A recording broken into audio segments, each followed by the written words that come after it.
Good morning dear student. Dear student, moving charges and magnetism में last lecture में हमने एक सर्कुलर करंट लूप के एक्सियल पॉइंट पे मैग्नेटिक फील्ड निकाल लिया था और मैग्नेटिक फील्ड की डायरेक्शन भी हमने देख ली थी।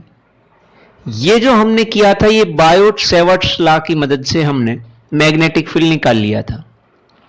अब हम सबसे पहले आज एक एग्जाम्पल करेंगे, एनसीईआरटी एग्जाम्पल 4.6। और इस एनसीईआरटी एग्जाम्पल 4.6 की जो स्टेटमेंट है वो स्टेटमेंट है, a straight wire carrying a current of 12 ampere is bent into a semi-circular arc of radius 2 centimeter as shown in figure। भाई एक स्ट्रेट वायर है कुछ इस तरह से, पहले स्ट्रेट वायर थी, फिर उसको हमने एक सेमी सर्कुलर लूप में कन्वर्ट कर दिया और कुछ इस तरह से हो गई है। इसमें करंट फ्लो कर रहा है 12 एम्पियर और इस सेमी सर्कुलर लूप की जो रेडियस है वो रेडियस कहता है 2 centimetre. Consider the magnetic field B at the centre of the arc. इस सेंटर पे मैग्नेटिक फील्ड मान लीजिए B. What is the magnetic field due to straight segments. सबसे पहले ए पार्ट में ये पूछता है कि ये जो स्ट्रेट सेगमेंट्स हैं, इन स्ट्रेट सेगमेंट्स के कारण बी जो मैग्नेटिक फील्ड या इस सेंटर पे कितना मैग्नेटिक फील्ड मिलेगा इन दोनों स्ट्रेट सेगमेंट्स के कारण, वो मैग्नेटिक फील्ड हमें निकालना है। अगर यहां से 12 एम्पियर करंट जा रहा है तो यहां भी 12 एम्पियर होगा, यहां भी 12 एम्पियर होगा। ठीक है, बायोट-सेवर्ट्स लॉ क्या कहता है? बायोट-सेवर्ट्स लॉ कहता है B equals to mu naught upon 4 pi I dl cross R upon R cube. ये हमें बायोट-सेवर्ट्स लॉ की मदद से ये हमें मिला था और इसी फॉर्मूले से हम यहां मैग्नेटिक फील्ड निकालेंगे। आप देखिए R वो डिस्टेंस थी करंट एलिमेंट और पॉइंट ऑफ कैलकुलेशन के बीच की डिस्टेंस जो थी उसको हम नाम देते हैं R। सो यहां पे जो हमारा पॉइंट ऑफ कैलकुलेशन है वो तो है ये B और करंट कैरिंग एलिमेंट है ये, यहां यही तो एक सेगमेंट है स्ट्रेट सेगमेंट। तो यहां जो R की डायरेक्शन आएगी, वैल्यू छोड़िए सिर्फ डायरेक्शन देखिए, क्योंकि R को हमने वेक्टर फॉर्म में लिखा है तो इसकी डायरेक्शन आएगी ये, R मिल गया। डीएल की भी हमें डायरेक्शन देखनी है, जो लाइन एलिमेंट जो करंट एलिमेंट था उसको भी हमें देखना है। हमने कहा था कि जिस डायरेक्शन में करंट फ्लो होगा उसी डायरेक्शन में हम लेंथ एलिमेंट लेंगे, तो इस डीएल की डायरेक्शन भी यही और इस आर की डायरेक्शन भी यही, दोनों सेम डायरेक्शन में। इसका मतलब थीटा कितना आया यहां पे? थीटा आया 0 डिग्री और थीटा 0 इसका मतलब साइन 0 0, साइन 0 डिग्री बनेगा 0। तो ये जो मैग्नेटिक फील्ड आया इन लाइन सेगमेंट्स के कारण, चाहे ये हो चाहे ये हो, 0 आएगा। यहां एंगल डीएल और आर में 0 बना, यहां एंगल डीएल और आर में 180 बनेगा। भाई आर तो बन गया ये, इसकी डायरेक्शन तो आई ये, और डीएल लेंगे जो डायरेक्शन करंट की, तो डीएल बना ये। एंगल आया दोनों में 180, 180 आया तो भी साइन 180 बनता है 0। तो यहां इन लाइन सेगमेंट के कारण जो मैग्नेटिक फील्ड आएगा उसकी वैल्यू बनेगी 0। बी पार्ट में पूछता है in what way the contribution to B from the semicircle differs from that of circular loop and in what way does it resemble। Semi circular loop में क्या होगा? आप देखिए, जब पूरा सर्कुलर लूप था तो हमने मैग्नेटिक फील्ड का फॉर्मूला निकाल लिया था, ये हम डायरेक्ट यूज कर सकते हैं, mu naught I upon 2R। लेकिन जब हाफ सर्कल होगा तो ये तो पूरे के कारण था, हाफ सर्कल के कारण बनेगा म्यू नॉट आई अपॉन, इसका आधा ही तो बनेगा, तो इस पूरे फैक्टर को 1/2 से मल्टीप्लाई कर दो, 1/2 से करोगे तो ये बनेगा 4r। ये हमारे पास सेमी सर्कुलर लूप के कारण सेंटर पे कितना मैग्नेटिक फील्ड मिलेगा वो निकालना है।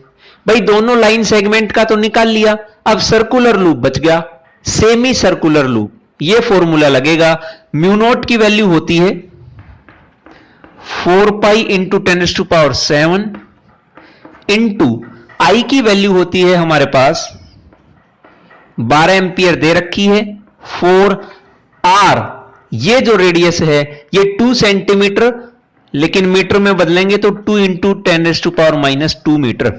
जब आप इसे सोल्व करेंगे तो इसकी वैल्यू बनेगी 1.9 इंटू 10⁻⁻4 टेस्ला। इतना मैग्नेटिक फील्ड इस सेमी सर्कुलर लूप के कारण सेंटर पे हमारे पास आएगा। सो इस तरह से हम यहां पे इसकी वैल्यू भी निकाल सकते हैं। उसके बाद आगे पूछता है सी पार्ट में, would your answer be different if wire were bent into a semi circular arc of same radius but in opposite way. मतलब ये अगर फर्स्ट पार्ट था तो सेकंड पार्ट में कहता है कि कुछ इस तरह से वायर को नहीं, आप इसको इस तरह से बेंट कराइए तो क्या चेंज आएगा। चेंज कुछ नहीं आएगा और इसी पॉइंट पे मैग्नेटिक फील्ड निकालना है, इसका नाम दे दिया बी। इसकी ही रेडियस है 2 सेंटीमीटर, 12 एंपियर करंट फ्लो हो रहा है। बस एक चेंज आएगा, यहां जो मैग्नेटिक फील्ड था इनके कारण तो जीरो बना, लेकिन इनके कारण नॉन जीरो बना। इसकी डायरेक्शन क्या आएगी?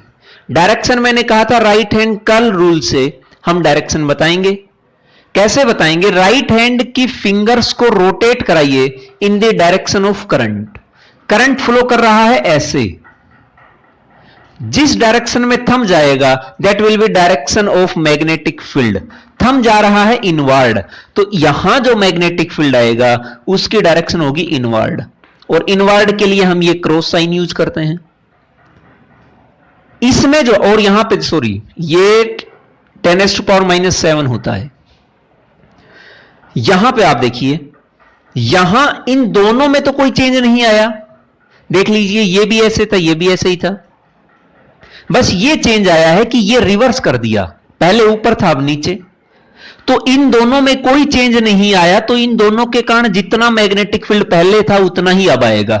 पहले मैग्नेटिक फील्ड जीरो था, अब भी दोनों के कारण मैग्नेटिक फील्ड जीरो, क्योंकि डीएल भी इसी तरफ और आर भी इसी तरफ, दोनों में एंगल 0 डिग्री। तो एंगल 0 साइन 0 0, तो सब फैक्टर बनेगा 0। इसके लिए डीएल इस तरफ और आर इस तरफ, तो यहां एंगल बनेगा 180, साइन 180 भी 0। तो इन दोनों स्ट्रेट लाइन सेगमेंट के कारण जो मैग्नेटिक फील्ड आएगा सेंटर पे, यहां पे 0 बनेगा। लेकिन ये सेमी सर्कुलर लूप जो बच गया है उसके कारण कितना आएगा? वैल्यू सेम रहेगी, क्योंकि करंट सेम है, रेडियस सेम है, सब चीजें सेम है, बस डायरेक्शन चेंज हो गई है। डायरेक्शन चेंज होने से मैग्नेटिक फील्ड की डायरेक्शन चेंज हो जाएगी। 1.9 इंटू 10⁻⁻4 टेस्ला, यहां डायरेक्शन इनवर्ड थी, लेकिन यहां करंट ऐसे फ्लो कर रहा है, तो जिस तरफ थंब आएगा वो मैग्नेटिक फील्ड की डायरेक्शन। थंब आया हमारा आउटवर्ड डायरेक्शन में, और आउटवर्ड के लिए हम करते हैं ये। सो इस तरह से हम मैग्नेटिक फील्ड की डायरेक्शन बता सकते हैं कि कहां मैग्नेटिक फील्ड इनवर्ड और कब आउटवर्ड, और यह भी बता सकते हैं कि मैग्नेटिक फील्ड किसके लिए 0 बनेगा और कहां नॉन 0 बनेगा। यह था एनसीईआरटी एग्जाम्पल 4.6। एग्जाम्पल 4.7 क्या कहता है वो आप देखिए। बस उसी फॉर्मूले पे बेस्ड है जो हमने एक सर्कुलर लूप पे एक्सियल पॉइंट या सेंटर पे मैग्नेटिक फील्ड निकाला था, वही दो फॉर्मूले यूज हैं। Consider a tightly wound hundred turn coil of radius 10 centimetre. Number of turns हैं हैंडेड, रेडियस है 10 सेंटीमीटर, करंट है carrying a current of 1 ampere, current है 1 ampere. What is the magnitude of magnetic field at the centre of coil? एक coil है जिसमें handed number of turns हैं, circular है, तो उसके सेंटर पे कितना मैग्नेटिक फील्ड बनेगा? अगर एक टर्न होता एक सर्कुलर कोयल के कारण, आपने सेंटर पे मैग्नेटिक फील्ड निकाल रखा है जिसकी वैल्यू होती है μ0I/2R। अगर हमारे पास दो होती तो हम 2 से इसको मल्टीप्लाई करा देते, एक है तो एक है, 2 होती तो 2 से मल्टीप्लाई, 3 होती तो 3 से मल्टीप्लाई। यहां कितनी कोयल है? हैंडेड कोयल्स हैं, तो इसको आप मल्टीप्लाई कराइए हैंडेड से, तो फॉर्मूला बनेगा हैंडेड μ0I/2R। अगर n नंबर ऑफ टर्न्स होते तो जनरली हम फॉर्मूला लिखते μ0NI/2R। यह फॉर्मूला हमारे पास बनता। बस उसके बाद μ0 की वैल्यू पुट करिए, I हमारे पास दे रखा है, 2 तो कांस्टेंट है, R की वैल्यू 10 सेंटीमीटर, मीटर में बदलिए और इसका जो आंसर आएगा वो मैं लिख रहा हूं 6.28 इंटू 10⁻⁻⁴ टेस्ला। इस तरह से आप इस मैग्नेटिक फील्ड की वैल्यू बता सकते हैं। लेकिन यहां पे अगर आपसे करंट अगर इस मैग्नेटिक फील्ड की डायरेक्शन पूछ ली जाए तो आप डायरेक्शन नहीं बता पाएंगे, क्योंकि करंट की डायरेक्शन नहीं बता रखी, सिर्फ करंट की वैल्यू बता रखी है। जब तक करंट की डायरेक्शन नहीं देगा तब तक आप मैग्नेटिक फील्ड की डायरेक्शन नहीं बता पाएंगे। अगर करंट की डायरेक्शन कहता है कि एंटी क्लॉकवाइज, तो उस केस में मैग्नेटिक फील्ड की डायरेक्शन होगी, करंट रोटेट कर रहा है ऐसे, थंब आया आउटवर्ड, तो यहां मैग्नेटिक फील्ड बनेगा फॉर दिस केस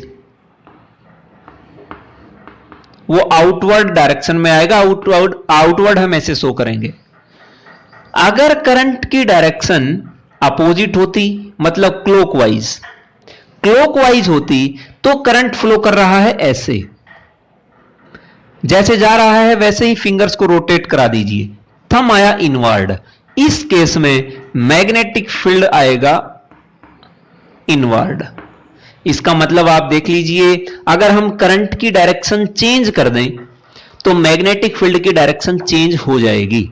तो हम यहां कोई भी डायरेक्शन नहीं बता सकते जब तक हमें करंट की डायरेक्शन नहीं पता तब तक।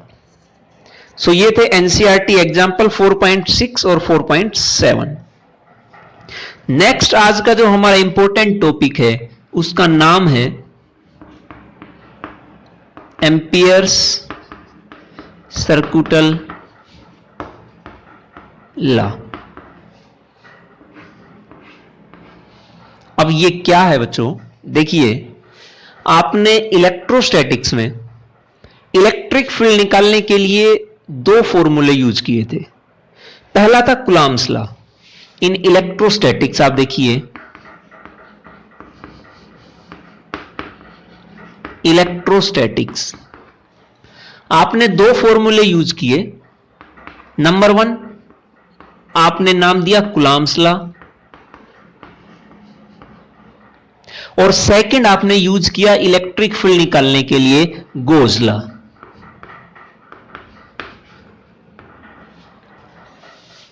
दोनों को हम इलेक्ट्रिक फील्ड निकालने के लिए यूज करते हैं, लेकिन कूलॉम्स लॉ हर तरह के चार्ज डिस्ट्रीब्यूशन में एप्लीकेबल है। चाहे सिमेट्रिकल चार्ज डिस्ट्रीब्यूशन हो या नॉन सिमेट्रिकल चार्ज डिस्ट्रीब्यूशन हो, चाहे कॉन्टिन्यूअस चार्ज डिस्ट्रीब्यूशन हो या डिसकॉन्टिन्यूअस चार्ज डिस्ट्रीब्यूशन, कैसा भी चार्ज का डिस्ट्रीब्यूशन हो, हम कूलम्ब्स लॉ को यूज कर सकते हैं फॉर फाइंडिंग इलेक्ट्रिक फील्ड। ये हम पढ़ के आए हैं। So for any distribution of charge,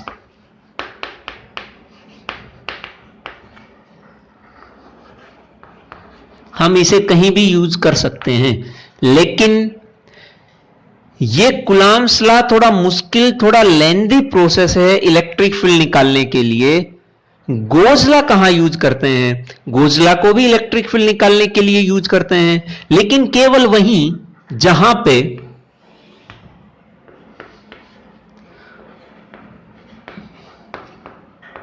only for highly symmetry charge distribution.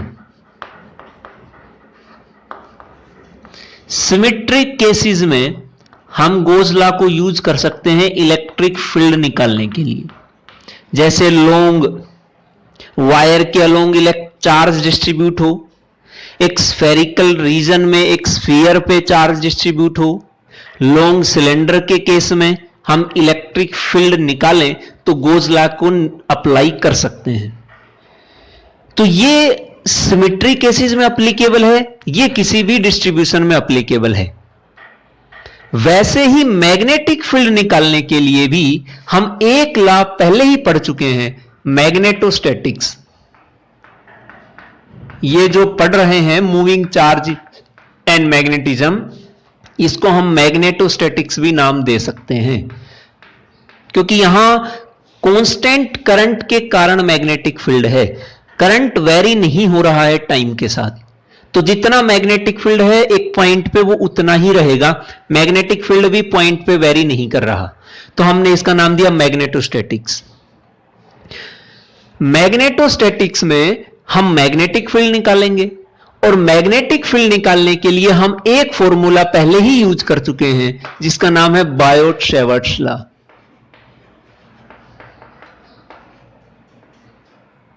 इसको बच्चों हम कहीं भी यूज कर सकते हैं, कैसा भी करंट का डिस्ट्रीब्यूशन हो, चाहे सिमेट्रिक हो चाहे नॉन सिमेट्रिक हो, हम बायोट-सैवर्ट्स लॉ की मदद से किसी भी पॉइंट पे मैग्नेटिक फील्ड निकाल सकते हैं for any kind of current distribution. हम बायोट-सैवर्ट्स लॉ की मदद से निकाल सकते हैं मैग्नेटिक फील्ड। लेकिन अगर सिमेट्री केसेस हो तो सिमेट्री के केसेस में भी बायोट-सैवर्ट्स लॉ लगा सकते हैं। जैसे सिमेट्री केसेस में कूलम्ब्स लॉ हम अप्लाई कर सकते थे, लेकिन सिमेट्री केसेस में कूलम्ब्स लॉ के कंपैरिजन में गोज लॉ बहुत इजीली, बहुत आसान तरीके से हमें इलेक्ट्रिक फील्ड प्रोवाइड करा रहा था।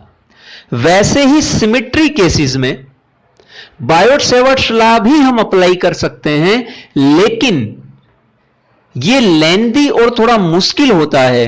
बल्कि इसके कंपैरिजन में अगर हम एक और लॉ की बात करें जिसका नाम है एम्पियर-सर्कुटल लॉ, यह हमें बहुत इजीली सिमेट्री केसेस में मैग्नेटिक फील्ड प्रोवाइड कराएगा। तो सिमेट्री केसेस में मैग्नेटिक फील्ड निकालने के लिए हम एम्पियर्स लॉ का यूज करेंगे। So Ampere's law for symmetric current distribution, वहां हम इस एम्पियर्स लॉ का यूज करेंगे। अब एम्पियर्स लॉ होता क्या है और कैसे यह हमें मैग्नेटिक फील्ड प्रोवाइड कराएगा, देखिए। Expression of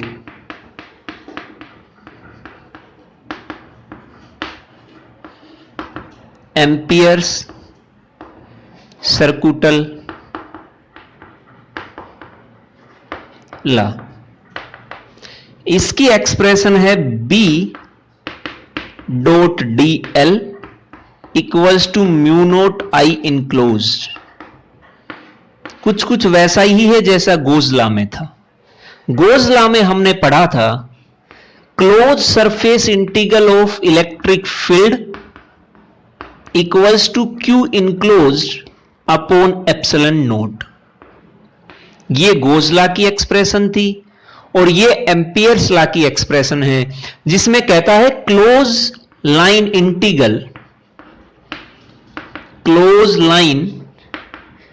integral of magnetic field is equals to, ये लेफ्ट हैंड साइड जो है इसको हमने नाम दिया close line integral of magnetic field. ये लाइन इंटीग्रल है, लेकिन कैसी लाइन है? वो क्लोज लाइन है। क्लोज लाइन का मतलब एक लाइन तो ऐसे है, तो ये क्लोज लाइन नहीं है, ये ओपन है। मतलब हम इस पॉइंट से चले और इस पॉइंट पे पहुंचे, लेकिन अगर हम इस पॉइंट से चलें, मान लो ये पॉइंट है, और घूमकर इसी पॉइंट पे आ जाएं, तो ये जो लाइन बनी this is the close line, और इस पे हम इंटीग्रल करेंगे तो बोलेंगे क्लोज लाइन इंटीग्रल। मतलब इनिशियल और फाइनल पोजीशन सेम है।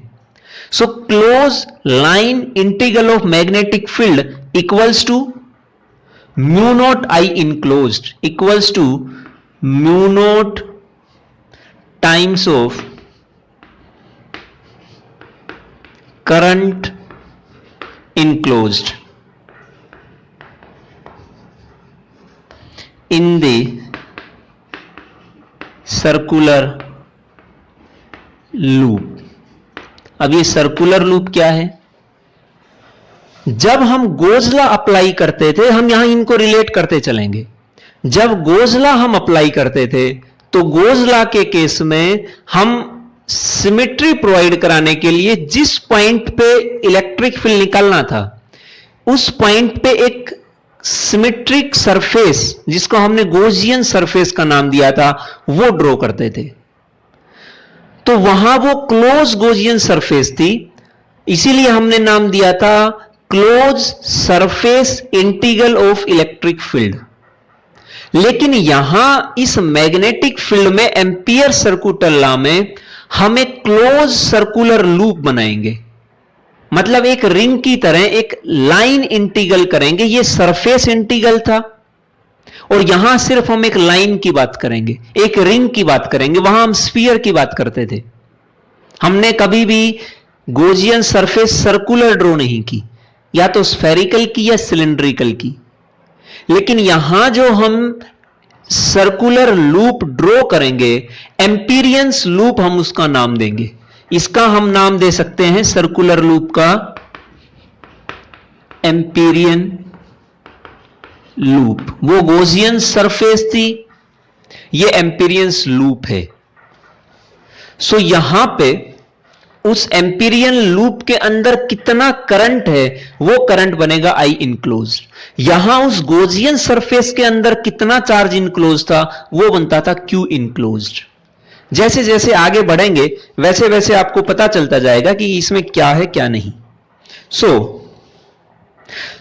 इसमें सबसे पहले हम एम्पीरियन लूप ड्रॉ करेंगे। नाउ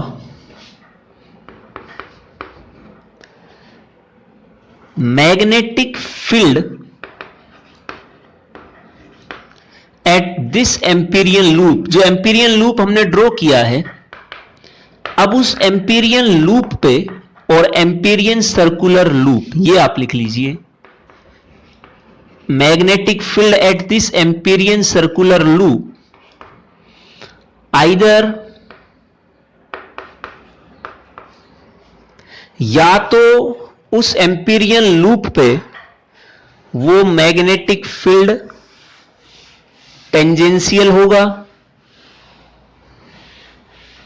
जैसे गोजियन सरफेस पे इलेक्ट्रिक फील्ड कैसे होता था।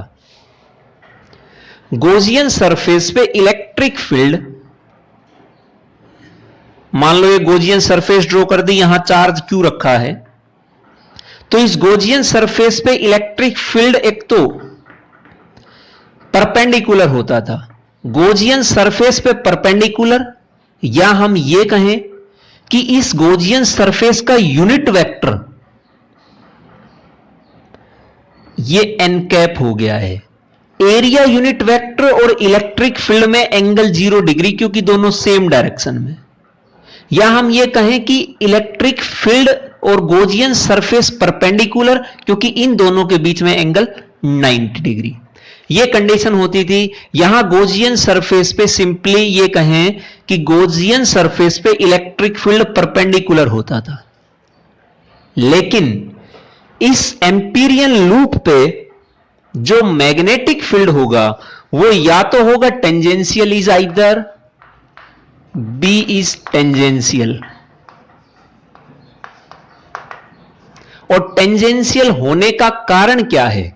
यहां पे परपेंडिकुलर होने से यह फायदा हुआ कि जो यूनिट वेक्टर था, एरिया यूनिट वेक्टर, वो और इलेक्ट्रिक फील्ड दोनों सेम डायरेक्शन में आ गए, दोनों में एंगल 0 डिग्री। तो यहां जब हम डॉट हटाएंगे तो कोस 0 करते थे या कोस थीटा लिखते थे, थीटा 0 तो कोस 0 बनता था 1। तो सिंपली हम यहां से डॉट हटा पाते थे।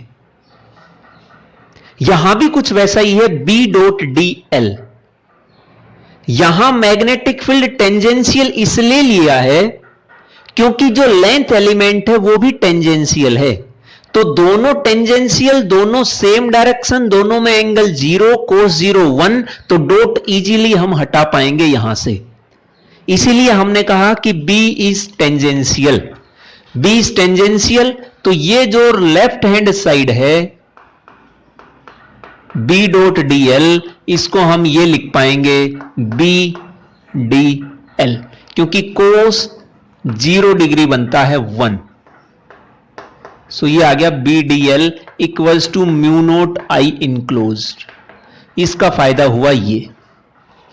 सेकंड, या B नॉर्मल भी हो सकता है, B इज नॉर्मल। अगर B नॉर्मल हुआ इस सर्कुलर लूप के, अभी से मैंने एम्पीरियन सर्कुलर लूप बताई नहीं है, लेकिन अभी आप यहां पे देख लीजिए इस पॉइंट को, फिर मैं दिखाता हूं कि एम्पीरियन लूप कहां है। अगर B नॉर्मल है, नॉर्मल हुआ, तो यहां पे जो लेफ्ट हैंड साइड है उसका जब हम डॉट हटाएंगे तो कोस 90, नॉर्मल का मतलब एंगल 90 डिग्री, तो ये फैक्टर बनेगा 0। तो इस केस में मैग्नेटिक फील्ड अगर नॉर्मल है तो उसकी वैल्यू 0। Third, B वेनिसेस। B 0 भी हो सकता है खुद भी। यहां तो 0 बना एंगल के कारण, यहां ऑलरेडी ही B 0 है। तो ये तीन चीजें हो सकती हैं, टेंजेंशियल, नॉर्मल, वेनिसेस। हम यहां मैग्नेटिक फील्ड को टेंजेंशियल मान के चलेंगे। कैसे टेंजेंशियल मानेंगे? देखिए, मान लो कि एक स्ट्रेट वायर है और उस स्ट्रेट वायर में करंट फ्लो करता है अपवर्ड डायरेक्शन में। ये हमने करंट फ्लो कराया, आई करंट फ्लो कर रहा है। इस पॉइंट पे हमें मैग्नेटिक फील्ड निकालना है। अगर इस पॉइंट पे मैग्नेटिक फील्ड हमें निकालना है तो इस पॉइंट पे जब इलेक्ट्रिक फील्ड निकालते थे कि यहां एक प्लस क्यू चार्ज है और इस पॉइंट पे हमें इलेक्ट्रिक फील्ड निकालना है, तो गॉसियन सरफेस ड्रॉ करते थे और वो स्फेरिकल होती थी मोस्टली। सेम यहां है, लेकिन यहां स्फेरिकल नहीं होगी, सर्कुलर होगी। यहां 3D में होती थी, यहां 2D में होगी, एक रिंग की तरह होगी। तो जिस पॉइंट पे हमें मैग्नेटिक फील्ड निकालना है, मान लो उस पॉइंट की डिस्टेंस है R। इस पॉइंट पे आप एक एम्पीरियन लूप ड्रॉ करिए और कुछ इस तरह से लूप ड्रॉ करेंगे कि वो सिमेट्री प्रोवाइड करे। मतलब इतनी ही डिस्टेंस यहां है, इतनी ही डिस्टेंस यहां, इतनी डिस्टेंस यहां, हर सरफेस के हर पॉइंट पे, सॉरी, इस लाइन पे आप कोई भी पॉइंट मानिए, हर पॉइंट की डिस्टेंस इस वायर से सेम मिलनी चाहिए, R ही रहेगी। तो सिमेट्री मिल गई हमें। ये जो हमने लूप ड्रॉ किया है, सर्कुलर लूप, इसी का नाम है एम्पीरियन लूप। ये बोला जाएगा एम्पीरियन लूप। यहां पे अब इस पॉइंट पे आपको मैग्नेटिक फील्ड निकालना है, करंट फ्लो करता है इस तरफ। तो आप राइट हैंड रूल से डायरेक्शन कैसे बताएंगे पहले मैग्नेटिक फील्ड की, वो देखिए। मैग्नेटिक फील्ड की डायरेक्शन चाहिए आपको, डीएल की डायरेक्शन चाहिए, साथ में आई इनक्लोज कितना है हमारे पास था वही B dot d l equals to mu naught I enclosed. तो ये सब वैक्यूम में है, तो हमने परमेबिलिटी ले ली वैक्यूम की और म्यू नोट रखा। पहले राइट हैंड साइड को देख लो, आई इनक्लोज कितना आएगा। आई इनक्लोज हमारा होगा इस एम्पीरियन लूप में कितना करंट बंद है, कितना करंट जा रहा है, आई करंट जा रहा है, तो हमने रखा आई। अब बचता है सिर्फ हमारे पास ये लेफ्ट हैंड साइड। अब इस लेफ्ट हैंड साइड को हम कैसे सोल्व करेंगे। अगर आपको रेडियस पता है, आर रेडियस है, तो क्या आप इसकी लेंथ नहीं निकाल सकते। लेंथ निकालेंगे तो वो बनेगी 2 पाई आर। डीएल की वैल्यू मिल गई 2 पाई आर। या पहले आप सिंपली ये देखिए, डीएल कहां मानेंगे, बी कहां मानेंगे और ये डॉट को कैसे हटाएंगे। इस एम्पीरियन लूप पे आप एक स्मॉल एलिमेंट मानिए, लेंथ एलिमेंट, और वो कुछ इस तरह से मानना है कि वो टेंजेंशियल हो। ये हमने डीएल मान लिया, this is the DL, tangential है। इसी टेंजेंट के अलोंग आप मैग्नेटिक फील्ड की डायरेक्शन भी लेंगे। इसका मतलब डीएल भी टेंजेंशियल, मैग्नेटिक फील्ड भी टेंजेंशियल, दोनों टेंजेंट के अलोंग, तो दोनों सेम डायरेक्शन में, दोनों सेम डायरेक्शन में। तो यहां B D L cos theta, theta कितना 0। सो ये हमारे पास बना B D L mu naught I. Dot हटा दिया। अब इंटीग्रेशन करना है, इंटीग्रेशन के अंदर है बी और डी एल। हमने यहां स्मॉल एलिमेंट माना था डीएल, तो ये तो स्मॉल एलिमेंट हो गया है। इंटीग्रेशन से मैं बाहर बी को लिख देता हूं, अंदर बचता है डीएल। अब बी को बाहर कैसे रख सकते हैं। आपने इंटीग्रेशन पढ़ा होगा, इंटीग्रेशन के बाहर वही फैक्टर आ सकता है जो कांस्टेंट हो। इस एम्पीरियन लूप पे जिसकी टोटल लेंथ है 2 पाई आर, इसकी टोटल लेंथ है 2 पाई आर, स्मॉल हमने मान ली डीएल, टोटल कितनी 2 पाई आर।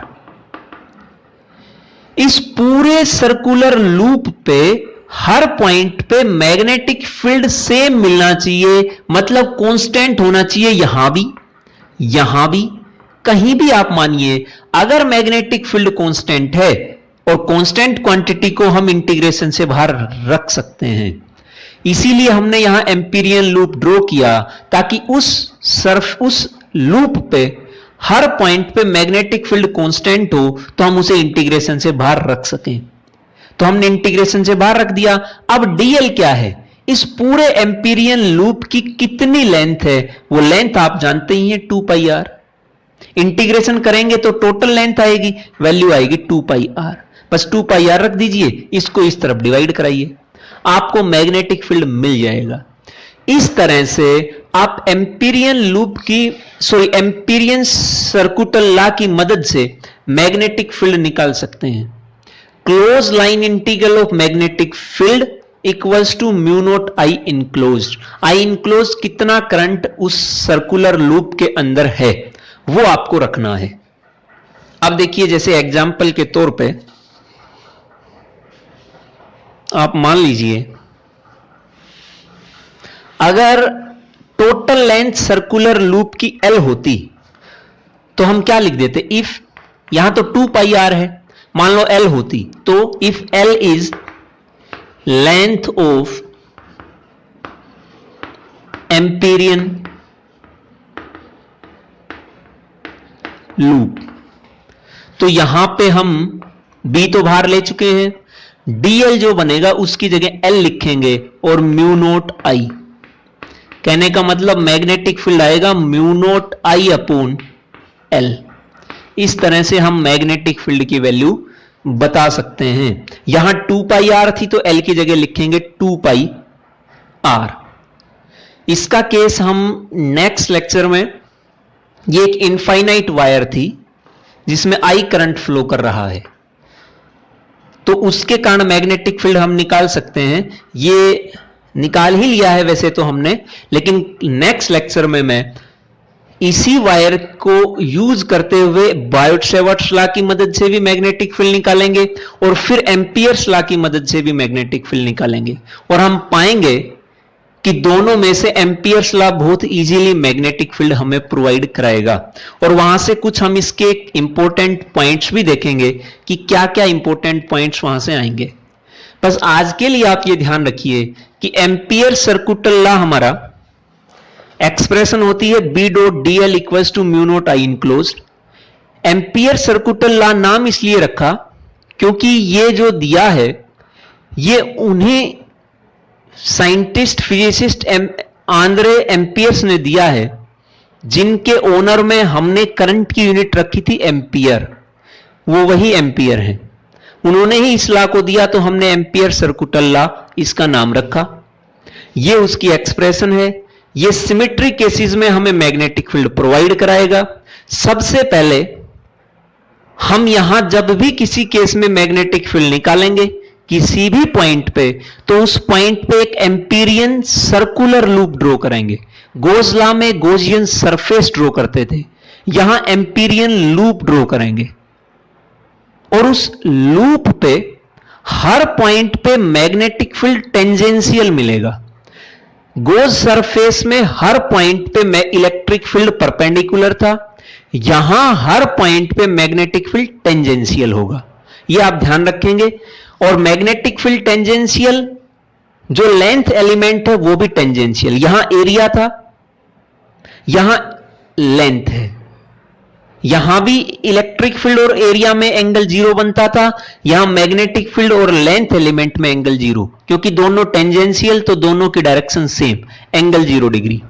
तो डॉट भी हटा सकते हैं। बी को इंटीग्रेशन से बाहर इसलिए रखा क्योंकि एम्पीरियन लूप के हर पॉइंट पे बी कांस्टेंट, तो इंटीग्रेशन से बाहर ले सकते हैं। अब आप देखिए जो ये मैंने क्लोज, ये जो सर्कल लगाया है इसका मतलब है क्लोज एम्पीरियन लूप। क्या ये लूप क्लोज नहीं है? आप यहां से चले थे और वापिस यहीं पहुंच गए हैं। तो जब भी क्लोज लूप हो, क्लोज सरफेस हो, तो इंटीग्रेशन पे आप ये सर्कल लगा सकते हैं। ये सर्कल बताएगा कि जो सरफेस या लूप है वो क्लोज है, बस इसलिए हमने इसको लगाया है। सो ये था हमारा एम्पियर सर्कुटल लॉ। अब इसकी मदद से हम आगे सिमेट्रिक केसेस में मैग्नेटिक फील्ड निकालेंगे। जब तक आप इसको करिए, आई होप कि आपको समझ आया होगा। अभी से यहां मैंने सिर्फ इस एम्पीरियन लूप में एक ही वायर रखी थी जिसमें करंट फ्लो हो रहा है। ऐसा जरूरी नहीं है कि एम्पीरियन लूप में एक ही वायर हो। जैसे गोजियन सरफेस पे अंदर जरूरी नहीं कि यही चार्ज हो, और चार्ज भी हो सकता है। Q1 चार्ज, एक चार्ज माइनस Q2 हो, और भी चार्ज हो सकते थे। तो वहां हमने जो चार्ज इनक्लोज रखा था वो आता था हमारा Q enclose equals two plus Q1 minus Q2। ये चार्ज इनक्लोज की वैल्यू हम यहां पुट कर दें। बाहर कितना भी चार्ज हो डजंट मैटर, हम उसका कोई भी जिक्र यहां नहीं करते थे चार्ज इनक्लोज के अंदर। चार्ज इनक्लोज मतलब जो इस गोजियन सरफेस के अंदर चार्ज है वही चार्ज।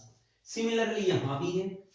ये करंट इनक्लोज का मतलब जो करंट इस एम्पीरियन लूप के अंदर है वो। अगर यहां और करंट होते, मान लो कि एक वायर और है उसमें करंट फ्लो कर रहा है I1, तो उसमें हम इस केस में I इनक्लोज की वैल्यू हम पुट करते, I enclose equals to I plus I1। दोनों की सेम डायरेक्शन है तो दोनों को हमने प्लस माना और ऐड कर दिया। अगर एक करंट और होता और उसकी डायरेक्शन डाउनवर्ड, देखिए ये करंट भी इस एम्पीरियन लूप के अंदर ही आया है और इसका हमने नाम दे दिया है I 2। तो यहां जो करंट अब आई इनक्लोज आएगा, this is equal to I plus I1 minus I2। Minus क्यों किया? क्योंकि ये अपोजिट डायरेक्शन में है, इसलिए हमने माइनस कर दिया। सो इस तरह से हम यहां जब एक से ज्यादा करंट वायर्स हों, तो एम्पीरियल लूप के अंदर अगर एक से ज्यादा वायर हो तो हम आई इनक्लोज की वैल्यू इस तरह से निकाल पाएंगे। लेकिन मोस्टली हम यहां एक ही वायर की अभी से बात करेंगे। जैसे जैसे आगे बढ़ेंगे तो ज्यादा कॉम्प्लिकेटेड केसेस में हम एक से ज्यादा वायर्स का भी जिक्र कर सकते हैं। तो आपको पता होना चाहिए कि कैसे हम लेंगे। बाकी इस एम्पियर सर्कुटल लॉ की मदद से हम नेक्स्ट लेक्चर्स में सिमेट्री केसेस में मैग्नेटिक फील्ड निकालेंगे, तो आपको और अच्छा डिटेल में समझ आएगा कि किस तरह से बी लेंगे, किस तरह से डीएल लेंगे, कैसे उनके बीच में एंगल आएगा। ये सब बातें हम और अच्छे से आगे जब हम उनको सोल्व करेंगे तो आप देख पाएंगे। लेकिन तब तक आप इसको करिए। आई होप कि आपको समझ आया होगा।